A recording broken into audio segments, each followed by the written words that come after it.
सत्य सनातन के ही पंच महाभूत में धरती तत्व की कड़ी में ही कुछ और चीजें।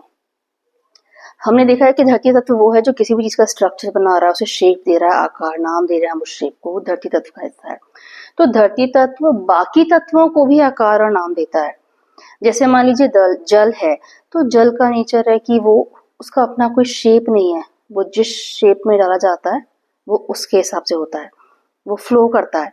तो जब वो धरती पर फ्लो कर रहा है टुवर्ड्स ग्रेविटी, नीचे की तरफ जा रहा है सागर की तरफ, तो हम उसको कहते हैं नदी। जब वो कहीं पर एक धरती की किसी एक उसमें एरिया के अंदर रुका हुआ है, हम उसे तालाब कहते हैं। जब वो धरती पर बह रहा है तत्व, तो गिर रहा है, हम उसे झरना कहेंगे। थोड़ा आगे बड़ा पानी की बॉडी, उसे हम झील कहते हैं। कहीं और एक बहुत बड़ी बॉडी है जो कि धरती के उसमें सराउंडिंग में हम सागर, उससे भी बड़े महासागर। तो जो धरती तत्व है वो उस शेप को, जल तत्व को भी नाम दे रहा है।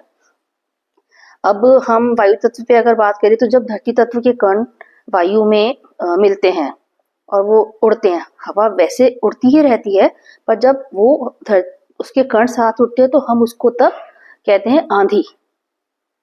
आंधी में कन्वर्ट हो जाती है वही हवा, की आंधी चल रही है। जब वही पार्टिकल को हवा उठा के एक जगह रख देती है तो वो धूल बन जाती है, तो वो लेयर बन गई। अब वहीं अगर धरती तत्व के पार्टिकल जब अग्नि के साथ में मिलके होते हैं, तो वो जब बर्न्ड है तो हम उसको कहते हैं कि वो धुआं है। तो उस वक्त वो हवा धुएं में बदल जाती है। जब वो हार्मफुल है वो स्मोक में कन्वर्ट हो गए।